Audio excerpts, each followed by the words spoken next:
তো ইসলাম প্রথম যুগে হযরত উমর ইবনুল খাত্তাব রাদিয়াল্লাহু তাআলা আনহুর শাসনামল, এমন সময় কিছু মুসলিম নারী পুরুষ ছিল, তাদেরকে একটা জায়গার মধ্যে সফররত অবস্থায় তাদেরকে বন্দী করে ফেলেছেন। রোম সম্রাট সেখান থেকে রোমান সৈন্যদল খবর চলে গেছে হযরত উমর রাদিয়াল্লাহু তাআলা আনহুর কাছে যে মুসলিমদেরকে তারা বন্দী করে ফেলেছে, নারীদের উপরে নির্যাতন করতেছে। হযরত উমর রাদিয়াল্লাহু তাআলা আনহু সাহাবায়ে কেরামের ভিতর থেকে কিছু মুজাহিদ তিনি রেডি করলেন। এই মুজাহিদদের মধ্যে একজন ছিলেন, তিনার নাম হলো খালিদ বিন ওয়ালিদ। সুবহানাল্লাহ বলেন। কে নাম ছিল? খালিদ বিন ওয়ালিদ, যার জীবনে কোনো যুদ্ধের মধ্যে পরাজয় নাই। সুবহানাল্লাহ বলেন, আরো জোরে বলেন। যার জীবদ্দশায় ওনার জীবনে যত যুদ্ধ করেছেন, কোনো যুদ্ধের মধ্যে ওনার কি নাই? পরাজয় নাই। ইভেন কি উনি অমুসলিম থাকা অবস্থায় মুসলমানদের সাথে যখন যুদ্ধ হয়েছিল, মুসলমানরা যে যুদ্ধের মধ্যে হেরেছিল, এটাও হারার কারণ খালিদ বিন ওয়ালিদ। তিনি বিপক্ষে ছিলেন, মুসলিমদেরকে হারিয়ে দিয়েছিলেন। এরপরে তিনি মুসলমান হয়েছেন, মুসলমানদের পক্ষে এরপরে যত যুদ্ধ করেছেন, কোনো যুদ্ধের মধ্যে মুসলমানদের পরাজয় নাই, সমস্ত বিজয় ছিনিয়ে নিয়ে আসছেন তিনি। সুবহানাল্লাহ। তো খালিদ বিন ওয়ালিদকে বললেন, খালিদ, রোমানিরা আমার ভাই বোনদেরকে বন্দী করে রেখেছে, সেখান থেকে তাদেরকে উদ্ধার করতে হবে। তো তিনি একটা মুজাহিদ জামাত তৈরি করলেন। এবার খালিদ বিন ওয়ালিদ মুজাহিদদেরকে বললেন, তোমরা পিছনে পিছনে আসো, আমি যাচ্ছি। তো ওনারা রেডি হতে হতে খালিদ বিন ওয়ালিদ তিনি ঘোড়ার পিঠে উঠে রওনা হয়ে গেলেন। ওই দিক দিয়া সেখানে যে মহিলারা ছিল, একজন মহিলা মাটির মধ্যে কান লাগাইতেছে, কান লাগায় মুচকি মুচকি হাসতেছে, আর লোকের তারা বলতেছে, কি ব্যাপার, কি হয়েছে? আমরা সবাই বন্দী, আমাদের উপর নির্যাতন করতেছে, আর তুমি হাসতেছো। বলে, আমি খালিদ বিন ওয়ালিদের ঘোড়ার পায়ের আওয়াজ পাচ্ছি। আরো জোরে বলেন না সুবহানাল্লাহ। তো পাশে থাকা লোকেরা বলছে, তুমি কি বলছো? তুমি এখান থেকে কি করে বুঝতে পারছো? বলে, খালিদ বিন ওয়ালিদ মদিনার বর্ডার যখন ক্রস করার পরে সে যখন ঘোড়ায় দাবড়ায়, তখন তার ঘোড়ার আওয়াজ 1000 মাইল থেকে শোনা যায়। আমি শুনতেছি, আমি কনফার্ম, এটা আমি আবার শিওর হয়ে বলতেছি যে খালিদ বিন ওয়ালিদ আসতেছে, আমাদেরকে এখান থেকে উদ্ধার করে নিয়ে যাবে। জোরে বলেন সুবহানাল্লাহ।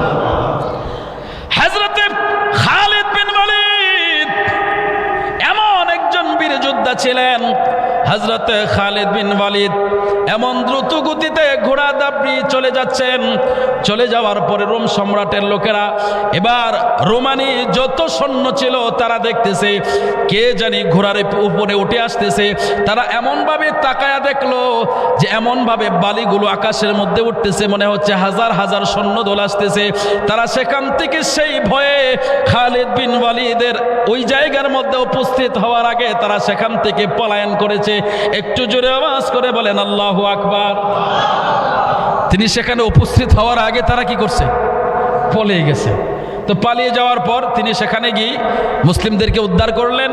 বাকি মুজাহিদরা এসে দেখে উনি একাই যুদ্ধ জয় করে মুসলমানদের নিশান উড়াই দিয়েছে। আর জোরে বলেন সুবহানাল্লাহ। সাহাবীরা বলেন, খালিদ, কি ব্যাপার, যুদ্ধ হয় নাই? বলে, যুদ্ধ হইবে কি, আমাকে দেখে তারা পলাই গেছে, যুদ্ধ তো আমরা বিজয় লাভ করে ফেলেছি। সুবহানাল্লাহ। তো খালিদ বিন ওয়ালিদ এমন এক যোদ্ধা ছিলেন, তিনি যখন মদিনা থেকে বের হতেন, সাহাবীদেরকে বলতেন, হযরত ওমর বলেন, আমরা যত যুদ্ধে গিয়েছি খালিদ বিন ওয়ালিদের সাথে, খালিদ বলতো যে তোমরা আসো আমি যাচ্ছি, তোমরা আসো আমি যাচ্ছি। আমরা ওই ময়দানে পৌঁছার আগে গিয়ে দেখতাম মুসলমানদের নিশান উড়ে গেছে। সুবহানাল্লাহ বলেন না, আরো জোরে বলেন সুবহানাল্লাহ। তো একদিন হযরতে খালিদ বিন ওয়ালিদকে জিজ্ঞাসা করা হলো, খালিদ, তোমার মধ্যে এত জজবা, এত পাওয়ার, তোমার মধ্যে এত শক্তি কোথায় থেকে আসে যে তুমি একটা মানুষ একাই, তুমি একটা ফোর্সের সমান, তুমি একটা দলের সমান, তুমি একাই বিজয় লাভ করে আসো, তুমি একা যুদ্ধকে তুমি পরাজিত করে তুমি নিজে বিজয় নিশান ছিনিয়ে নিয়ে আসো, তোমার মধ্যে এই ক্ষমতা, এই সাহস, এই পাওয়ার কোত্থেকে আসে? তখন খালিদ বিন ওয়ালিদ তিনি ওনার মাথার মধ্যে থাকা যে পাগড়ি ছিল, টুপি ছিল, ওটা খুলে উনি সাহাবীকে দেখালেন, দেখো ওটার ভিতরে কি আছে। বলে সেখানে আমার নবীজির নাম মোবারক। আরো জোরে বলেন না সুবহানাল্লাহ। বলে সেখানে আমার নবীর নাম মোবারক। হযরতে খালিদ বিন ওয়ালিদ বলে, শোনো, আমার নবীর নামের এত পাওয়ার, আমার নবীর নামের এত গুণ, আমার নবীর নাম মোবারক আমার মাথার মধ্যে থাকার কারণে সমস্ত যুদ্ধের মধ্যে আমি বিজয় লাভ করি। এটার ক্রেডিট হচ্ছে আমার নবী রাহমাতাল লিল আলামিন। জোরে বলেন সুবহানাল্লাহ। আমরা সেই নবী গুণগান করি, আমরা সেই নবীর প্রশংসা করি, আমরা সেই নবীর কথা বলি। আজকে যদি আমরা সেই নবীর পক্ষে থাকতে পারতাম তাহলে আমাদের উপরে এত নির্যাতন আসতে পারতো না। কথা বলেন ঠিক কিনা?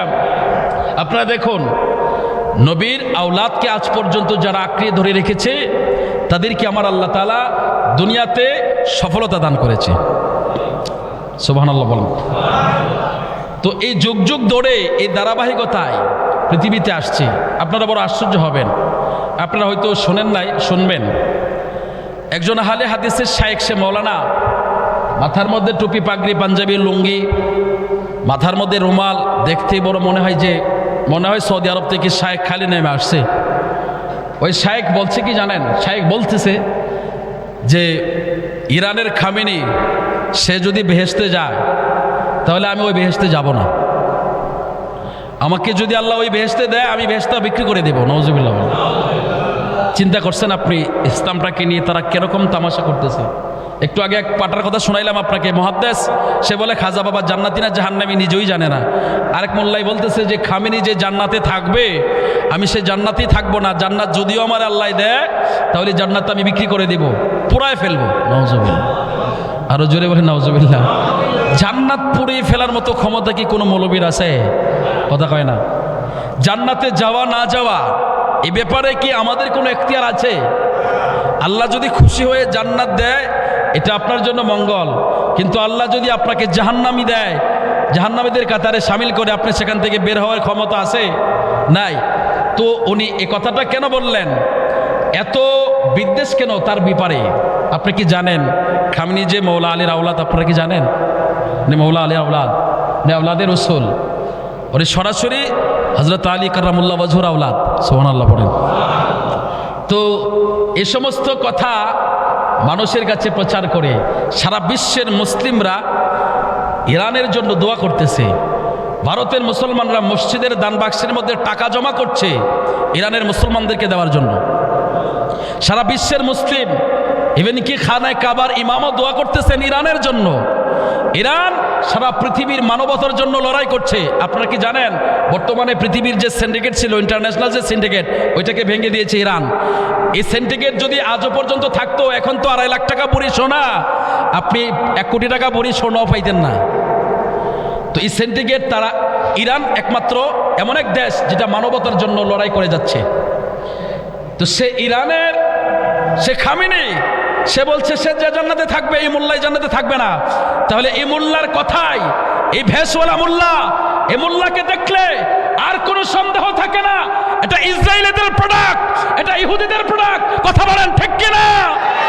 তাহলে এই সমস্ত ইহুদিদের প্রোডাক্ট, এই সমস্ত ইহুদি মোল্লার কথা শুনলে ঈমান থাকবে না।